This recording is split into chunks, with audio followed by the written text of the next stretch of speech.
بسم اللہ الرحمن الرحیم۔ جناب واصف علی واصف فرماتے ہیں اس دنیا میں کوئی کامیاب ہے ہی نہیں، یہاں تم کامیابی کی لکیر نہیں کھینچ سکتے ہو، کیونکہ کامیاب زندگی perfection is status of mind, is not reality. کامیاب زندگی ہم نے جو سمجھا ہوا ہے، دولت سے بینکوں کو بھرنا اور دل کو جہالت سے بھرنے کا نام کامیابی نہیں ہے، بلکہ اس سے خالی پیٹ، خالی بینک، لیکن خدا کی محبت سے، علم سے بھرا ہوا دل امیر ہے، یہ دولت مند ہے۔ اور ساتھ یہ فرماتے ہیں کامیاب زندگی یہ نہیں کہ آپ کتنے خوش ہیں یا کتنے خوشحال ہیں، کامیاب زندگی یہ ہے کہ آپ کا پروردگار آپ سے کتنا خوش ہے۔ لوگوں کے دکھ بانٹنے والے، لوگوں کے خوشیاں چھیننے والوں سے ہزار درجہ بہتر ہے۔ لوگوں کی خوشیوں کو غصب کر کے اپنے آپ کو دولت مند تو بنایا ہے، اپنے آپ کو صاحب ثروت بھی دکھا رہا ہے، طاقتور بھی دکھا رہا ہے، لیکن وہ کائنات کا بزدل ترین اور بغیرت ترین فرد ہے جس نے لوگوں کے حقوق غصب کر کے اپنا پیٹ پالا ہے، اپنی بینک بیلنس بنایا ہے اور ملک کو اس حالت میں لے کے آیا ہے۔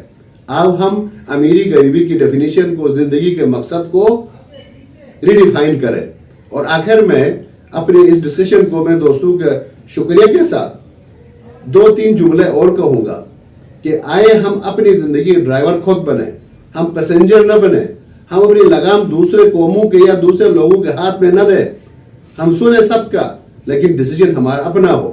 اس حوالے سے کہتے ہیں 5 چیزوں، کسی مفکر سے میں نے یہ پوائنٹ اٹھایا تھا کہ 5 چیزوں کو کم از کم اپنا لگام مت دو۔ نمبر 1، ماضی کی تلخیوں اور ناکامیوں پر روتے ہوئے اپنا وقت ضائع مت کرو۔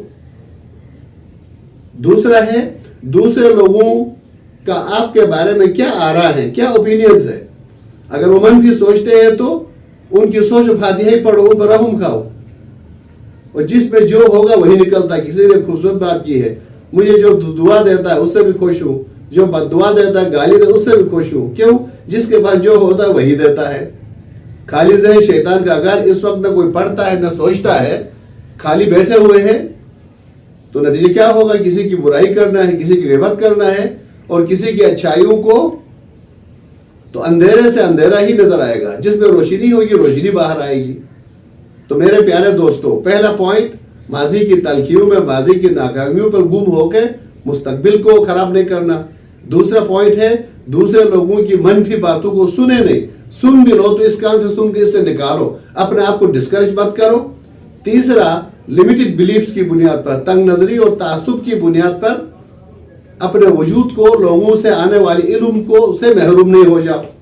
مولا علی صاحب کا فرمان ہے، یہ نہ دیکھو کہ کون کہتا ہے بلکہ یہ دیکھو کہ کیا کہتا ہے، کیونکہ لمیٹڈ بلیفز جو ہوں گی، تنگ نظری آپ کو لوگوں کے وزڈم سے، دانائی سے، محبتوں سے محروم کر دیتا ہے، اور یہ جاہل کی خوراک ہے۔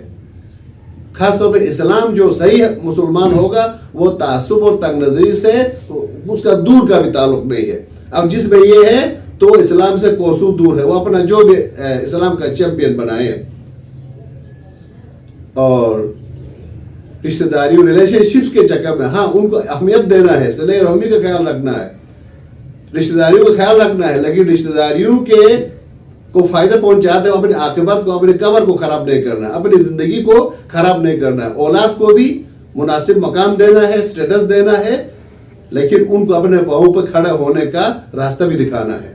اور آخر میں پیسہ اور دولت کو مقصد نہیں سمجھنا ہے، یہ ذریعہ ہے، مقصد تک پہنچنے کا ذریعہ ہے۔ تو یہ تعلیم و تربیت کا بنیادی مقصد ہی ذریعہ اور مقصد میں فرق کرنا ہے۔ آئے ہم کوشش کریں علم کے ذریعے، ریفلیکشن کے ذریعے، ٹرو نالج کے ذریعے ایک ایسی نسل کو پیدا کریں، آباد کریں جو اس ملک کو دوبارہ خوشیوں سے بھر دے، اس کو رائٹ ڈائریکشن پہ لے کے جائے۔ ہمارے ملک میں، ہماری سرزمین میں، ہمارے نوجوانوں میں کسی چیز کی کمی نہیں ہے، لیکن ہماری تعلیمی نظام نے غلام پیدا کیے ہیں، بزدل گریجویٹس پیدا کیے ہیں جن کا کام صرف روٹی کا ٹکڑا حاصل کرنا ہے، نوکری کا ٹکڑا حاصل کرنا ہے، اور صرف اور صرف گریڈ لے کر دوسرے سے آگے نکلنے کا، یہی مادی جو خواہش پوری کر کے مرنے والے لوگ ہیں۔ اسی لیے اللہ اکبر اللہ والی نے کہا تھا، کیا کہوں کیا کار نمایاں کر گئے، بی اے کیا نوکر ہوئے، پینشن ملی پھر مر گئے۔ قبر میں آپ سے ڈگریاں نہیں پوچھ جائیں گی، تمہاری معتبریاں نہیں پوچھ جائیں گی،